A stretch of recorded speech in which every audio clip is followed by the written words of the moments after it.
local city council to order. Start with the Pledge of Allegiance. Pledge allegiance to the flag of the United States of America and to the republic for which it stands, one nation, under God, indivisible, with liberty and justice for all. All right, good evening, everyone, and welcome. We'll get started with the approval of tonight's agenda. So moved. And a motion by Mary. Second. Second by John. Any discussion? Okay, hearing none. All those in favor? Aye. Opposed? Motion carried. Item 3 is to approve our consent calendar, just minutes of the previous meeting and payment of bills. So moved. Motion by Roy, Second. second by Doug. Discussion? All right, hearing none. All those in favor? Aye. Opposed? Motion carried. Item number 4 is a presentation. Recording in progress. All right. I gotta make sure we get Elizabeth recorded All here. right. Gotta make sure that's going. So number 4 is a presentation by Elizabeth Wafel she's the senior attorney with Flaherty and Hood regarding the Coalition of Greater Minnesota Cities. Welcome. Great, thank you, Mayor. Just hand you a step. Sure. Pass it down. Well, thank you for welcoming me. This is going to be interesting. This is actually the first time we've given this presentation. You know, normally we try to get these all done earlier in the summer and fall, but with the schedule I didn't. And well, something happened about a week or two ago that certainly has changed things. So you're getting a presentation that's a little bit of a look back to what happened during the 2020 legislative session, but a lot of a look forward to the 2023 session. And I have to tell you, it's probably going to be a better presentation. I pretty much had to drive around the state this summer and be like, yeah, that session happened. They didn't do anything. So we are hoping that at least 2023 is a little bit better in terms of actually getting things done. So you can forward it for me? Oh, there it is. Okay, I think all of you know this, but for those watching on television, the Coalition of Greater Minnesota Cities is an organization of more than 100 cities across the state working together on key issues that impact Greater Minnesota, including LGA and property taxes, which is probably our most important issue, but we also work on economic development, annexation and land use, transportation, environment and energy, and labor and employment. Yeah, the 2022 session, I mean, this is really it in a nutshell. And I will point out that what I handed you does go in depth a lot more in terms of both what we did, sort of what we wanted to do, and sort of what happened. We did shorten it down to, I think, 1 or 2 slides because, you know, at this point in the year, you don't need to tell me, or you don't need me to tell you it was not a great session. You know, it should have been a great session. There was, you know, historic $9.3 billion budget surplus. I mean, that was enough money where you could have, you know, done some tax cuts, could have done some spending, and everybody went home happy. It was also a bonding year, and I think, as you all know, we really need to get some bonding done. There's a lot of projects out there in Greater Minnesota that need some help. Federal infrastructure money coming in that just need a little bit of help, some matching money from the state to get by, and plus there was still unspent ARPA money. But, you know, despite all of these resources to address needs across the state, they really did not pass any major bills. I would say probably, you know, the ag bill got done, which meant we got some stuff done on broadband, but really that was about it. And it was really disappointing. You know, I think to me, probably the biggest disappointment was the lack of a bonding bill. You know, and I've been doing this for over a decade, and, you know, we've seen fights. We've had some situations, you may remember 2016, where they kind of like messed it up at the last minute because they made a change in the Senate and couldn't get it back to the House in time. And then in 2018, they screwed it up again by monkeying around with financing. At least then they, you know, got bonding bills that were introduced and voted on the floor. This was a very strange situation where neither the House nor the Senate ever introduced a bonding bill. We are really hoping that they will change that this year, and it will be one of our top priorities. But again, a week ago, you probably know this, but kind of the outcome that nobody was expecting. We did a little survey at our CGMC summer conference, sort of putting forward the 4 possibilities, and we called this one the long shot. And so about 3% of people at our summer conference said that this was possible. We think it was probably about 1 person. Turns out whoever it was right. But again, was just not something we were expecting, and it will have an impact on what we're doing. This, I kind of wanted to show that you may know this, but what we've really seen over the years is a change in terms of, who controls the DFL caucus. Even the last time we had, what we're calling the trifecta, where the Democrats controlled both the House, Senate, and the governor's office, there were a lot more senators and representatives who were part of the majority. It's kind of gone down here. So we've got 18% in the Senate, which, if I'm remembering my numbers correctly, is 6 people. And then in the House, it's 16% of that caucus is from the rural Minnesota, and that is 11 members. So it really is, again, if you were to look, I can't remember the exact numbers a decade ago, but there was a lot more people, northern Minnesota, southern Minnesota, who were also part of the party. And it probably will make a difference a little bit on governing this year.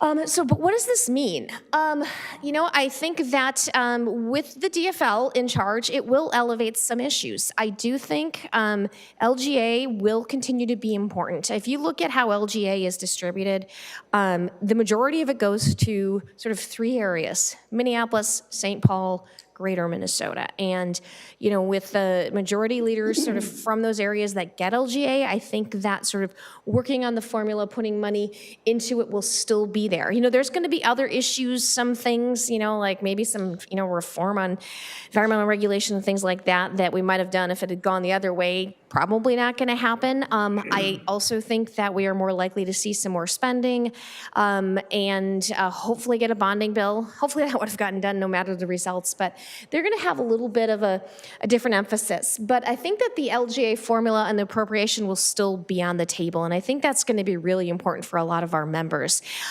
If you may recall, what ended up happening at the end of session last year, we introduced a bill that would have both changed the formula to make the factors more responsive to what our folks need, as well as increasing the amount of money that went into LGA. Unfortunately, the Senate was they really weren't that interested in changing the formula. Not worth getting into the politics of why. The House supported it.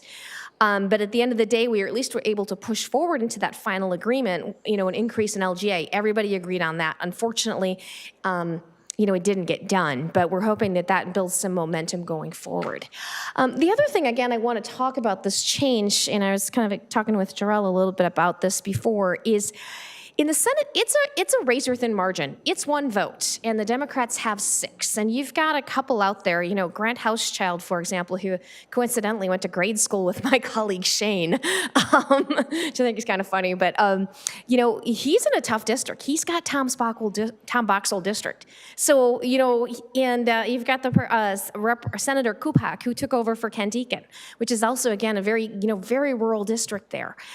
They can't be taking crazy votes that are really going to be harmful to Greater Minnesota. So I think that the Senate is going to be sort of tempering, the House to some extent. I mean, also, and those 2 are the ones that really stick out because they, they're new and they won close elections. But you also look at, for example, Senator Eric Putnam from St. Cloud. Also, it's that's not quite as rural, but it is Greater Minnesota, and he had a pretty tight race. And so these folks, again, these guys can't ignore Greater Minnesota, and their caucus can't ignore them because it is so thin.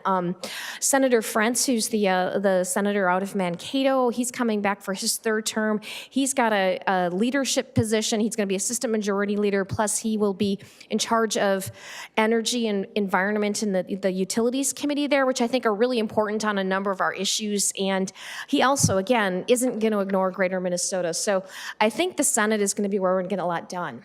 But looking ahead, what's going to happen? We think that the DFL is going to spend a lot of money. Potentially, we have a large surplus. I think it comes out at the end of next week. We're already placing bets on what it's going to look like. In the past 2 sessions, the DFL have proposed spending. Democrats, I guess, like to spend. You kind of see some of the things they did up there. Walz has continued to promise his own version of Jesse checks. Timmy Timmy Stips or somebody came up with something like that. He wants to do surplus checks up to $700 million. Both House and Senate have been a little cool to that. But I do think we're going to see proposals for spending. And the next slide. Our top goals. Again, large LGA increase. We're actually going to be asking for more than we did last year because, inflation. Updating that LGA formula. Really, really important this is what I'm going to be spending a lot of my time on is a bonding bill, money for the PFA, money for childcare, BDPI, and housing public infrastructure. It's off cycle, but we can't afford to wait another year, especially on some of those water projects, to not do it. We'll continue to work on childcare as well as trying to get, city streets. One thing I'll mention about, again, last year, in 2022, finally, we had both the House and the Senate agreeing we needed to do something about city streets. And they were agreeing to put money in there. They couldn't come up with where to pay it out of, and I'm hoping that'll change. LGA proposal. I'm not going to bore you with the details of the formula, but we are going to be, again, asking for an $102 million increase, as well as reintroduce the revised formula. It will probably look pretty similar.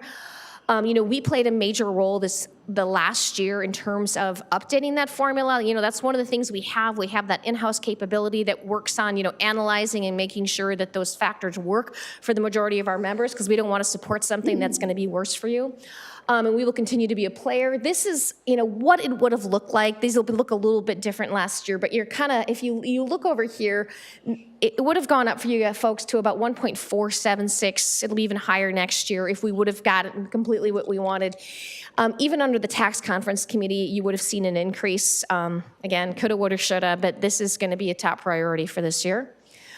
Going on to the next page, we're going to be supporting an ambitious water and wastewater projects. These things don't seem to be going away. We worked last year and we'll continue to work this year with a coalition of labor and environmental groups. We were working with LIUNA, the 49ers, the Association of General Contractors, and Environmental Minnesota, or Conservation Minnesota, on this. We are going to propose at least $300 million going towards the Public Facilities Authority. We want to try to push for permanent funding on some of those programs, as well as technical grants to help our cities. One of the things we've been learning is that, even just in terms of getting funding or thinking about sort of long-term planning, when you have a smaller city, you don't always have the in-house, technical ability to do that, or even if you do, you may not have the time. So we think technical grants are important. And then there's also the lead pipe issue that we're starting to pay more attention to. I think you probably know this, but, all cities across the country have to have a lead inventory done by October 2024. This wasn't even on my radar screen about a year and a half ago. Now it's one of our policy positions. We think it's important to help our cities. I mean, you guys are, 150 years old? You probably have some older pipes, unless they've all been replaced. Everybody has to do an inventory and then think about how they're going to replace them. So we're going to be pushing for money to sort of match the feds on that as well. Childcare, again, our goal, that's my lovely colleague Scott.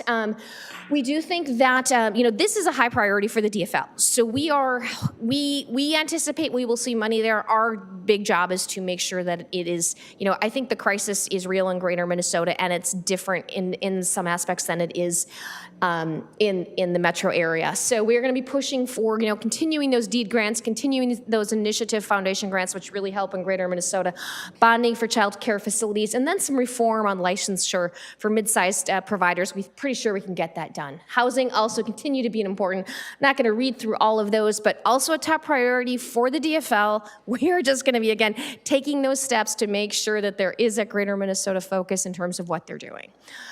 Small city streets, like I said, they left this undone. It needs to get done. Cities like yours, under 5,000, you need the help with your streets. They're not getting any better. These winters are making it worse. We think it should be a priority. So how do we adapt? We will be really, focusing on LGA in the bonding bill. We will be expanding our outreach to metro legislators. It's not like we didn't work with them before, but we will be having to work with them even more. We are also going to be trying to find areas where we can, have common interest. Like I mentioned, two of the big ones that are priorities for us, we know are priorities for them: childcare and housing.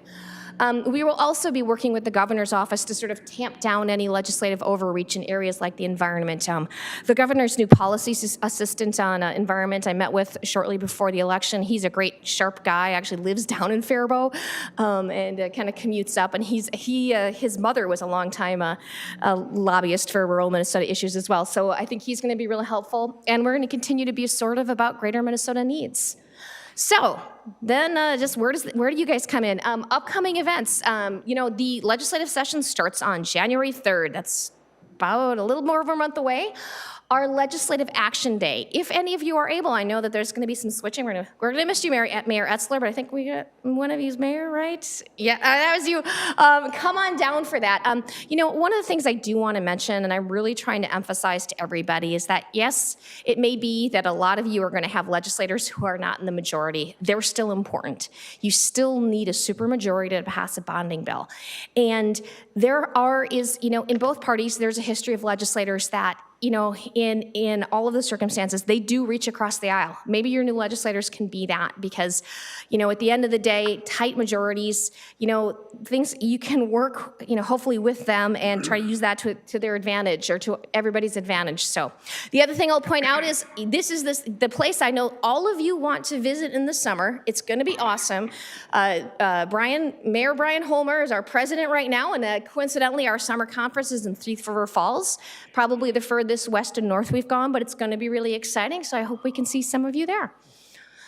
But thank you again, all the resources, and again, we'll miss you, Mayor Etzler. I can't remember who else is going to be not returning, but it's been great working with you and others. City of Staples has always been an active, engaged member. We really appreciate all the work you do and hope we can continue to work with the rest of you. And if you want to get more involved, just let me or Bradley or anyone else from my team know. So thank you. Yeah, thanks, Elizabeth. Thanks.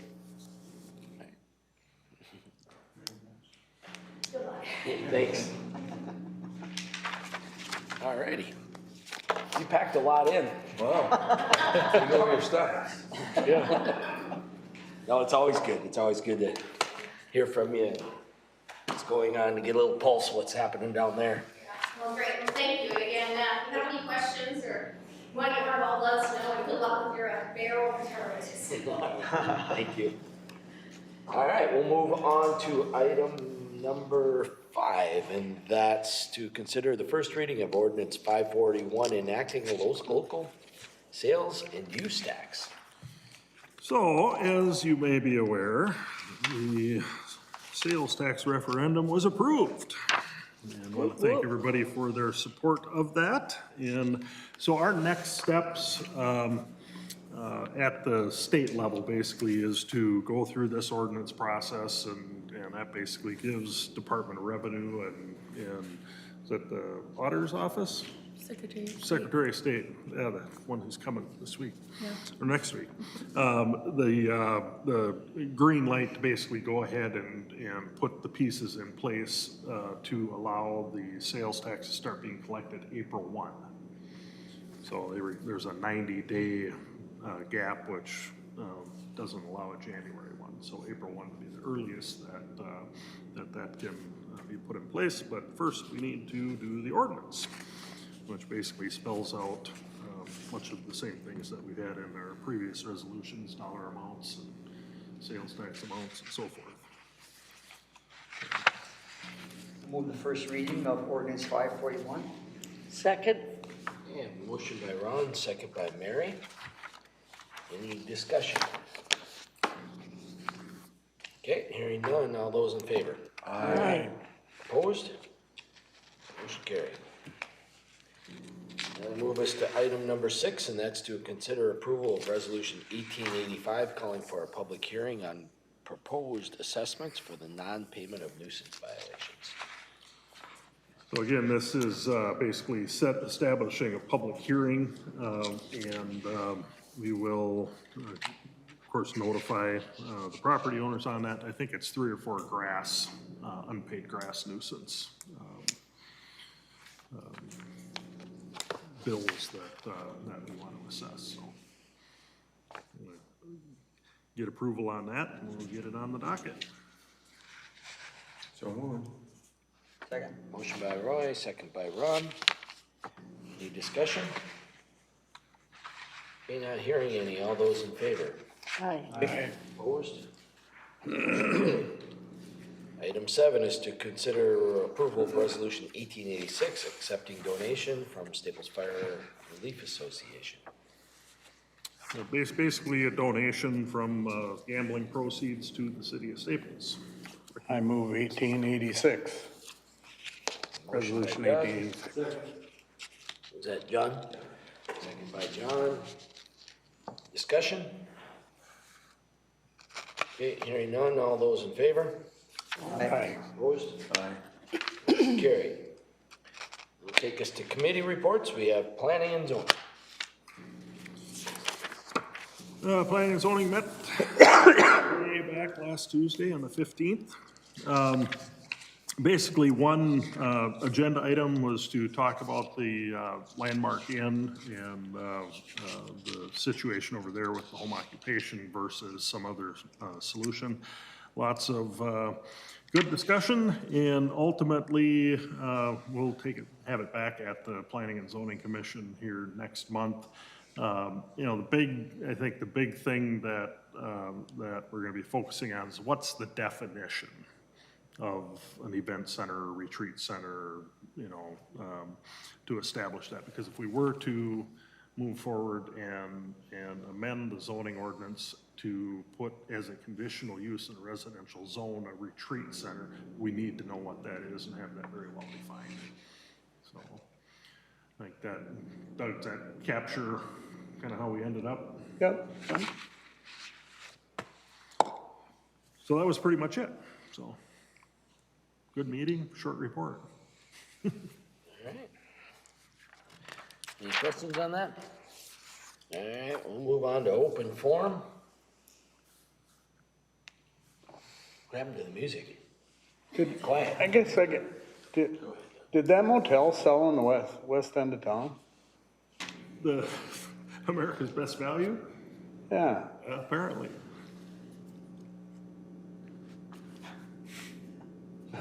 Yeah, Anybody, No, I have no idea.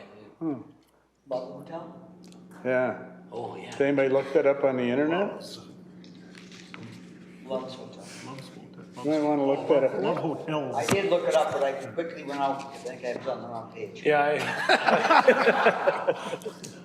No, but We are. I don't think you were on the wrong We're page. looking into that. Okay, good. yeah, that's right. I'm kinda thinking, do they have to get a permit to put a sign up? I mean, do we have to approve that? I mean, how's that work? I know we need a permit. If the sign is the same size, you know, there would be no fee. But they just put a wrap on it at this point. Somebody was talking about it at our department head meeting this morning, and I drove by and I was like, yeah, sure enough. Yeah, So we're doing a little snooping. it's on the internet. I'm aware of that. Telling you. Like Ron said, I didn't spend too much time on there. I didn't want to get in trouble. I was thinking we got rid of the trailer court and the other motel. Here we are again. Out of the pot and the fire. Well, maybe it's a coincidence. Okay, any other open forum? Move on to city administrators report. Just a few update type items. Lakewood Plaza, prior to our last council meeting was the groundbreaking.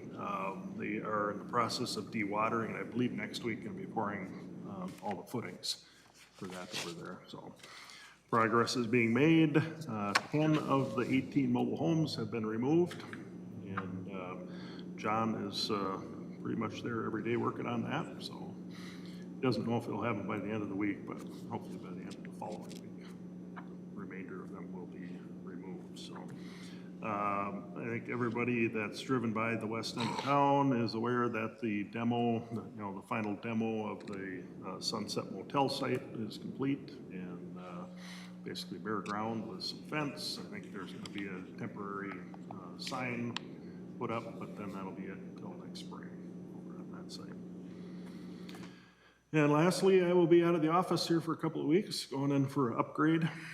And, anticipate being available by phone most days. So if you need me, give me a call. That's all I have. Move to adjourn. I'll second it. Motion by Ron, second by Roy to adjourn. All those in favor? Aye. Opposed?